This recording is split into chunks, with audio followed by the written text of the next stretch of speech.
Halo, selamat datang di Kongko United TV. I'm United, we're all United. Kembali lagi gue mau update lo tentang Manchester United ya hari ini. Jadi sebelum gue ngomongin soal berita transfer ya, ngomongin tuh update tim ya, update tim dari Manchester United. Jelas setelah kekalahan 4-0 ya, 4-0 ya dengan lawan Brentford ini ya situasi nggak kondusif di Carrington. Ya, jadi eh, ya, ini sih jujur sih sedikit yang gue kaget ya, karena sekarang ada berita-berita di mana mengatakan, oh, wah kemarin itu sebenarnya minggu lalu ada beberapa pemain yang trainingnya itu nggak levelnya tuh nggak terlalu tinggi lah gitu, yang maksudnya yang nggak ogah-ogahan ibaratnya dan terbukti pas lawan Brentford mereka nggak perform, nggak dikasih tahu namanya siapa. Tapi ini yang lucu kan gue bilang kan, lu kalau lihat-lihat ya media media tuh udah di setting ya Juni kemarin semua tentang training yang mengatakan kalau oh ya nih Ten Hag bener-bener nih trainingnya bener-bener berat nih. Wah, Ten Hag bener-bener trainingnya bagus nih ya kan. Oh, bener-bener nih tim udah bisa berubah nih, tim udah ready nih ngelupain musim lalu ya. Gua nggak meragukan lah dengan trainingnya Ten Hag ya, tapi kelihatan gitu loh, kayaknya di setting, oh ya udah nih tim ini sebenarnya udah cukup bagus gitu loh ya untuk under trainingnya Ten Hag, tim ini udah improve banyak dan cukup bagus gitu, jadi nggak perlu beli pemain lagi. Seakan-akan di setting seperti itu ya media di Juni kemarin. Ya tapi tahu-tahu setelah kalah 4-0 muncul berita kalau beberapa pemain trainingnya standarnya nggak tinggi gitu loh, nggak sesuai gitu kan, benar nggak? Dan ya, akhirnya terbukti di game kemarin. Jadi ini yang rada gue bilang, wah ini kayaknya udah settingan PR banget nih ya, settingan PR-nya Manchester United gitu Juni kemarin. Tapi anyway, nggak kondisif banget ya situasi di Carrington. Kalau nggak salah ya, ada beritanya itu di mana Ten Hag menghukum ya para pemain.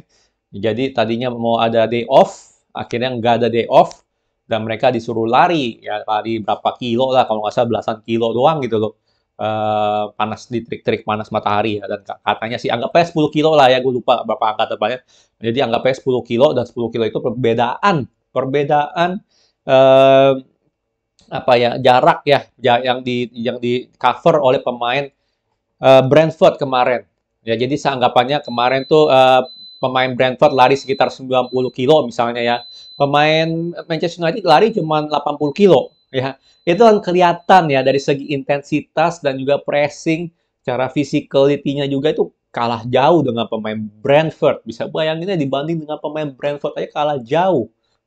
Pemain Manchester United gitu loh. Ya, jadi ini sungguh memalukan ya kalau gue bisa bilang ya. Dan kelihatan lah gitu loh ya, kemarin itu kan ya under Rangnick aja kita bisa lihat gitu loh kalau ini tim ya nggak bisa gitu main sepak bola modern gitu, secara fisik nggak kuat gitu loh mereka ya, nggak standarnya tuh masih jauh banget lah, dan akhirnya situasi nggak kondusif gini ya dia pakai nama Ronaldo lagi dijelek-jelekin. Eee, ya kalau bahwa Ronaldo itu ya dengan sikap egoisnya, mungkin karena dia mau keluar juga kan ya atau apa, gua nggak tahu benar nggak atau enggak ya di training ya, si Ronaldo beneran nggak, tapi beritanya gitu. Jadi Ronaldo, semua salah Ronaldo ya, dengan kalah 4-0 aja udah pada burem gitu kan ya, tambah lagi Ronaldo sikap antiknya itu dibilang, ya nggak ini gitu, sangat-sangat egois katanya di ini ya, di dressing room, katanya seperti itu ya. Respon gua atas berita ini ya, kita tahu siapa yang nggak suka sama Ronaldo, yaitu pemain-pemain Inggris ya. Pemain-pemain internasional sih netral-netral aja kalau gue bilang terhadap Ronaldo, tapi pemain Inggris ya, terutama Maguire yang katanya kan dulu kan ya, karena banyak yang pengen Ronaldo jadi kapten, Maguire jadinya gitu deh ya, yang musuhin Ronaldo lah apalah. Tapi kalau kita bisa lihat ya, kemarin kita kalah 4-0, yang marah siapa gitu kan? Ronaldo kesel. Kalah 4-0. Maguire ngapain? Maguire mah nggak ngapa-ngapain gitu loh, benar nggak ya? Secara kapten sih Maguire nggak ada hak ngomong apapun soal Ronaldo, kalau gue bilang ya. Karena dia nggak bisa buktiin sendiri kalau dia tuh kapten Manchester United. Materi kapten Manchester United nggak bisa sendiri gitu, nggak bisa buktiin. Dan sekali lagi, sekali semua salah Ronaldo. Dan gue selalu bilang, lu kalau kehilangan Ronaldo, siapa yang mau jadi striker? Lu kehilangan pemain terbaik lu musim lalu. Ya terlepas lah ya semua masalah yang ada ya. Lu siapa yang mau jadi striker gitu loh. Ya kalau cuma mikirin dari emosi doang ya gue setuju. Wah, Ronaldo kok belagu banget gitu kan ya. Nggak mau ikut preseason segala macam. Tapi masalahnya adalah ini kita klub sepak bola yang perlu pemain. Yang sampai detik ini ada striker baru belum yang didesain? Kagak ada kan? Seandainya ada striker baru pun kualitasnya ya bisa gantiin Ronaldo nggak? Martial kualitasnya udah gantiin Ronaldo nggak? Ya kalau kita pikir pakai otak sedikit ya, maksudnya jangan pakai hati gitu. Kalau pakai hati gue setuju. Wah, ngapain nih sok-sokan Ronaldo bener nggak? Bukannya setia kayak Del Piero gitu kan, bantuin tim atau apalah. Tapi kalau pikir pakai otak gitu kan ya, manajemen kayak begitu, ya gue sih, gue ngerti-ngerti aja kenapa Ronaldo mau keluar. Ya kan, gue ngerti. Tapi permasalahannya gitu, kalau kita biarkan Ronaldo keluar, which is menurut gue sih fine-fine aja. Tapi sekarang ini kondisinya nggak mungkin dia keluar gitu loh. Dia keluar, siapa yang jadi backup Martial? Siapa yang pengganti Ronaldo yang kualitasnya ya minimal ya ke depannya bisa ganti Ronaldo lah atau nggak gitu. Kagak ada gitu loh. Sampai detik ini nggak ada.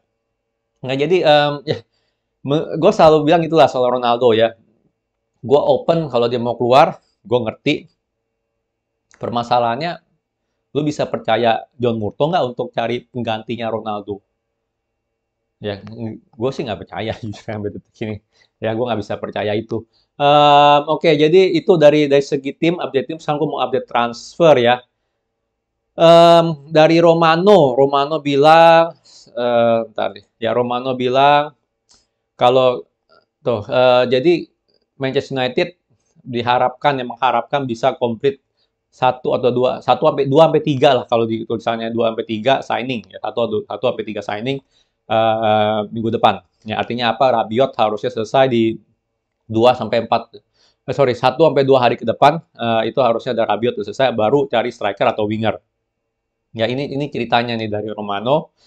Romano di YouTube-nya juga bilang ya kalau ya sekarang ini mereka Manchester United baru mulai cari lagi pemain.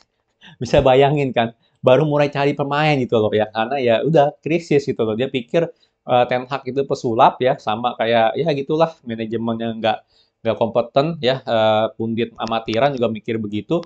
Faktanya itu nggak mungkin gitu loh kan ya, dia bukan pesulap. Ya jadi bakal coba nyari, baru coba nyari ya. Dan Romano sendiri yang bilang ya di YouTube-nya dia, Manchester United harusnya bergerak lebih cepat di awal bursa transfer.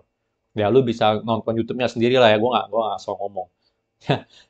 Harus bergerak lebih cepat di awal bursa transfer, yang dimana gue juga selalu ngomong di Juni kemarin, ya terlalu lambat, terlalu lambat ya. Tapi jelas dibela oleh channel-channel pundit amatiran, bilangnya, oh iya ini manajemen baru, gaya baru, ya kan, bergerak apa underground, rahasia, biar harganya nggak mahal-mahalin gitu loh sama klub lah, klub yang kita mau beli ya gitu kan. Ini kan bullshit banget, jelas-jelas John Murtoh nggak kerja gitu loh.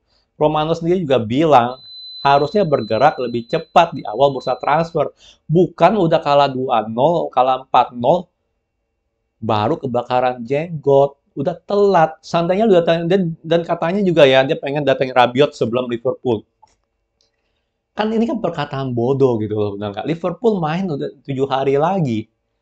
Rabiot seandainya cepet-cepetnya pun apakah udah ready nanti pas lawan Liverpool? Anggap aja kita sign hari ini Rabiot, anggap aja. Belum medicalnya lagi, ya kan? Belum visa. Bagaimana dengan visa? Dia udah ada visa belum? Ya, gue nggak tahu. Mungkin kan udah Brexit, ya. Prancis gimana gitu orang Prancis dengan Inggris, ya kan? Belum latihannya dulu dengan tim. Ya, seandainya kita secepat-cepatnya pun dia kalau dimainin lawan Liverpool ya, gue menurut gue sih itu bukan keputusan yang bijak gitu, apalagi jadi starting. Ya, nggak mungkin banget gitu loh, benar nggak? Ya, inilah makanya ya yang gue bingung benar-benar deh ya. Manchester United itu masih gayanya lama lah kalau bisa bilang ya. Gue udah selalu bilang begitu. Selalu gayanya lama. Ya. Walaupun John Murtoh lah bukan Woodward lagi, gayanya masih sama gitu loh. Ya, kebakaran jenggot, panik buying lagi akhirnya kan. Em, Ngomong-ngomong soal winger, Anthony ada update juga dari Romano ya kelihatannya Anthony udah nyerah juga ya. Tadinya kan dia pengen nge-push, pengen pindah ke Manchester United, tapi katanya juga udah nyerah. Karena Ajax nggak mau jual Anthony ya. Ajax tuh udah jual terlalu banyak pemain. Ajax sebagai klub sepak bola ya, selain dia oke lah dia sering jual pemain ya, tapi ya dia tetap klub sepak bola gitu loh. Nah, dia tetap oh iya dong, gue pengen berkompetisi gitu loh, bukannya dia mau jual-jual pemain doang gitu, tapi dia tetap pengen jadi juara segala macam, makanya dia nggak mau jual Anthony lagi. Dan Anthony sendiri ya dia sekarang akhirnya ngeluarin statement, wah gue merasa baik lah di Ajax. Dia bakal memberikan segalanya lah untuk klub ini ya, dan dia suka Amsterdam kotanya dan juga klubnya. Jadi dia nggak udah kayaknya sih udah mulai inilah udah mulai melepas lah gitu impian dia pindah ke Manchester United ya, tapi ya Manchester United sendiri nggak mungkin lah bayar harga semahal itu untuk Ajax gitu loh, untuk Anthony ya, karena ya udah terlambat semuanya gitu loh ya. Tapi oke, untuk soal transfer ada dua dua nama lagi yang muncul ya, nama baru, yaitu Moises Caicedo dan juga ini nih Raul de Thomas dari Espanyol ya. Kalau di Transfermarkt harganya harga market price-nya sekitar 25 juta euro ya. Kalau Moises Caicedo, kita ngomong Moises Caicedo. Moises Caicedo itu 2 tahun lalu atau tahun kemarin itu benar-benar heavily link ke Manchester United ya kan. Ya, tahu sendiri lah karena McFred bla bla bla. Kita tadi mau beli ya kan, rising star lah waktu itu. Tapi akhirnya Brighton yang dapat. Harga belinya kalau nggak salah cuman 7,5 juta euro atau berapa gitu ya. Dan itu abis itu di loan out gitu kan, dan tahun ini baru mulai main di Premier League ya, itu juga. Tapi ya itu bukan nama inilah, bukan nama asing lah untuk fans Manchester United, udah tahu lah. Dulu kita sempat mau beli Moises Caicedo, sekarang katanya kita lagi mau targetin lagi Moises Caicedo ya. Masih umur 20 tahun, udah ready Premier League atau belum gue nggak tahu ya, belum belum tahu terbukti harusnya. Tapi ya itu muncul lagi namanya untuk gantiin McFred. Raul de Thomas, seorang striker dari Espanyol ya, yang mungkin yang nonton La Liga mungkin bisa ngomong banyak, bisa komen ya. Gimana sih performa Raul de Thomas, bagus nggak ya? Kalau dari statistik sini sih di Transfermarkt tahun 2021, 2022, 34 main di La Liga, 17 gol, 3 assist ya. 5 kuning, satu kartu merah. Ya, jadi not too bad ya, jujur aja sih ya, untuk seorang striker. Dia umur 27 tahun, dan kalau harganya masuk sih menurut gue sih ya, ya nggak tahu deh, menurut kalian oke nggak diambil ya? Gue jujur nggak pernah nonton La Liga ya, karena La Liga menurut gue mirip 11-12 sama sama apa Liga Prancis lah ya. Karena ya gitu ya, ya kalau kalau Barcelona lagi nggak krisis, Real Madrid lagi nggak krisis, ya mereka berdua doang aja yang menang gitu loh ya kan. Nggak usah ngomongin Atletico Madrid lah, pernah juara lah ya, itu ya once in 10 year lah, sekali dalam 10 tahun, benar nggak ya. Itu doang gitu menurut gue, yang lainnya nggak bisa compete. Gue lebih nonton Serie A jujur aja sih ketimbang La Liga. Tapi gitu, La Liga dia 17 gol, 3 assist ya. Jadi tolong deh, gua nggak gitu tahu ya. Dan ini rumor masih awal banget ya, belum tentu benar. Cuma mau ngasih tahu aja gitu. Sama Moises Caicedo juga belum tentu benar. Ya, jadi gue cuma ngasih tahu aja ada rumor seperti ini ya. Dan gua nggak bisa komen banyak lah soal Raul de Thomas ya. Oke, kalau itu doang sih mau ngomongin ya, tolong di komen ya. Gimana menurut kalian tentang Raul de Thomas?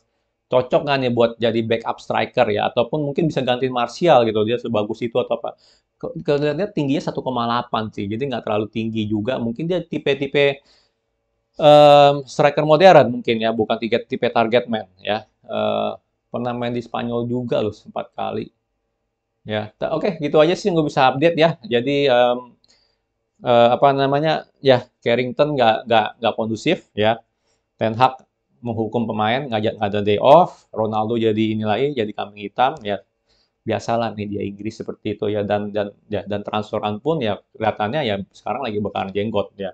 Dan sebenarnya sih dari lawan Brighton udah kebakaran jenggot, tapi dengan kalah 4-0 ini lebih ke ya udah krisis lah kalau gue bisa bilang ya. Harus beli pemain, bahkan juga rumornya Ten Hag sendiri udah teriak-teriak juga gitu, tolong beli pemain yang berkualitas. Ya, Ten Hag sendiri udah teriak-teriak rumornya. Ya.